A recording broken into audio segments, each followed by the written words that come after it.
Hello Aquarius, love reading for 2024. Kuha tayo ng ilang messages para sa inyo. As usual, mensaheng gabay lamang po. Love messages. No matter what your relationship status right now, single, or in a relationship, attached, or married na, this message is for you. But still, tayo po ay general reading. Just only take what resonate, kung ano yung alam yung para sa inyo na mensahe rin. Okay? So, dito muna po tayo sa inyong cartomancy reading. Ayan. Yung ginagamitan natin ng playing cards.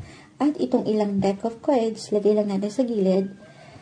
Ayan nga po pala, tayo ay napunuan na naman ng ilang memory. Ito yung kailangan natin i-invest in the future. Mabilis nang malubat, mapuno yung memory card natin sa camera. Kaya, itutuloy na po natin dito sa ating CP, ang mga bagay-bagay, pero naway okay lang po ang quality. Okay?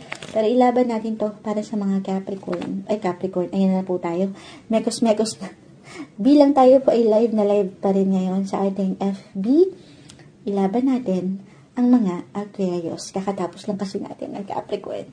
So, Aquarius, para sa mga taong maaaring makapakinig nito, Aquarius love message for 2024, buhay, relasyon, pag-ibig.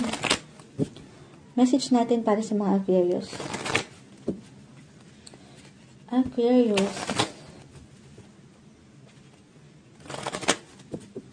Message para sa mga Aquarius. Aquarius 2024. Ayan. Meron ng okay. At the center of your courage, 3 of clubs. So, mag-spread lang po tayo ng pagganito. 3 and 3. Okay, sa live, maaaring hindi ko lang po napapakita, guys. Pero no worries, dahil ni-record naman po natin ito para sa ilan na hindi nakantabay ngayon. Mapapanood niyo po ulit ito.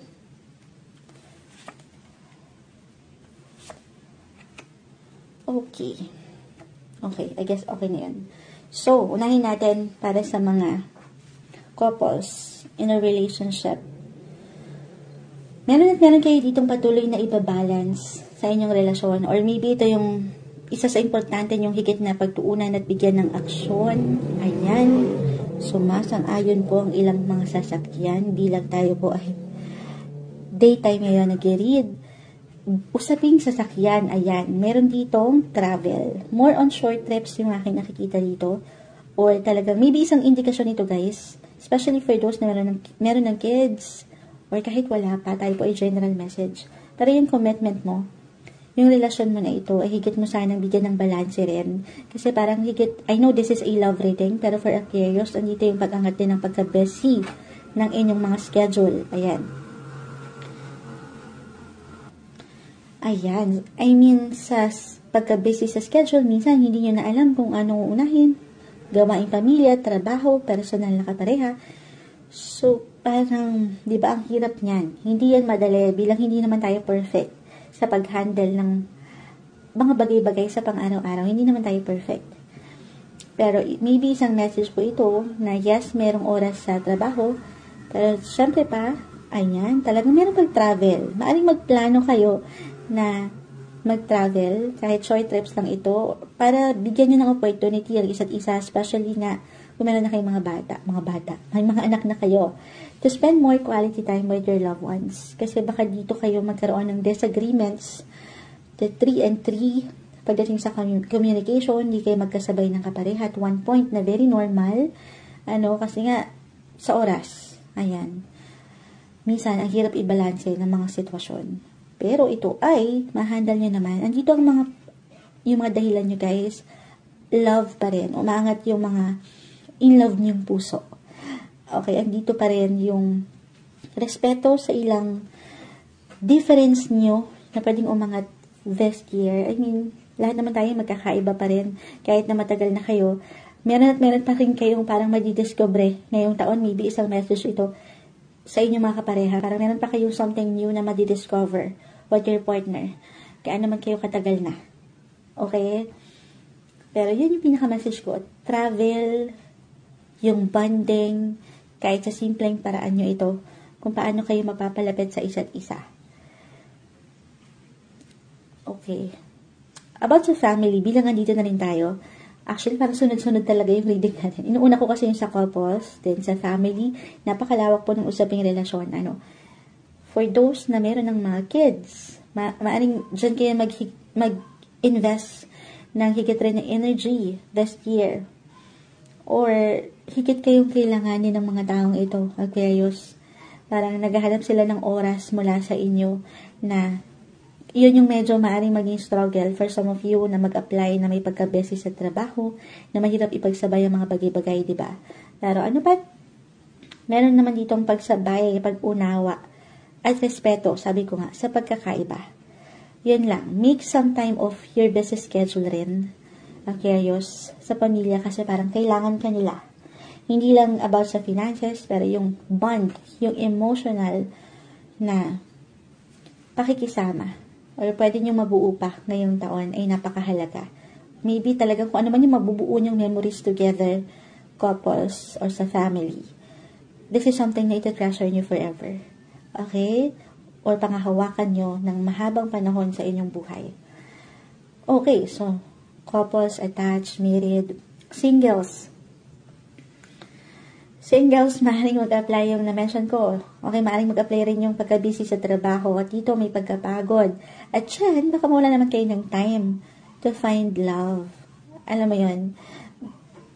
Yes, ready na kayo to commit. But at the same time, parang hindi naman kayo mabigyan ng sapat na opportunity. So, find the time to socialize. Alam mo yun, or to meet new people din. So, balance is the key. Prioritization is the key rin. Para sa inyo. Ano pa? 3 and 3, isang indikasyon yan na paangatin mo yung iyong pagiging sociable, Aquarius. Especially kung handa naman na kayo rin sumasang-ayon. Okay. Kung handa po kayo na makakilala pa, walang imposible. Kung ito lamang, alam niyo yun, if you're willing lang din. Kasi at the end of the day, guys, kung hindi tayo ready, na okay lang naman. Kasi iba-iba tayo ng iba-iba rin naman tayo ng paraan or ng kagustuhan sa ngayon. Yung palagay mo, kung ready ka na din, try to socialize. Wala pong imposible. Biglang 3-3 yung umangat dito. Try to meet new people. Hindi posible na merong someone na parang interesting kayong makikilala or open-minded people na pwede nyong makajive this year. At kung saan ay hindi posibleng mas nanaisin mo or mas nanaisin kang kilalanin pa.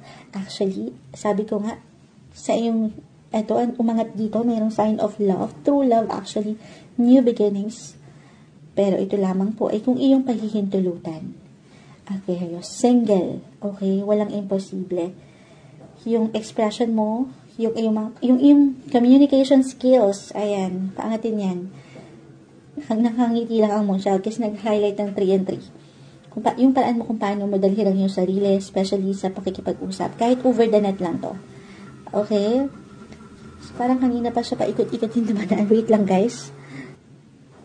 Okay, so kuha tayo, add tayo ng ilang messages. Clarify natin tong ilang unang bumagsak para sa mga Aquarius. Anong iwan natin para sa kanila?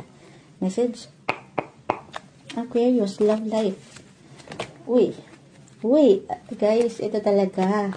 2 of Pentacles, kita nyo naman. Ito yung about work-life balance, pamilya, trabaho, buhay pag-ibig. 2 and 3, sobrang nakalilit. Ito po, hindi nakikita sa live.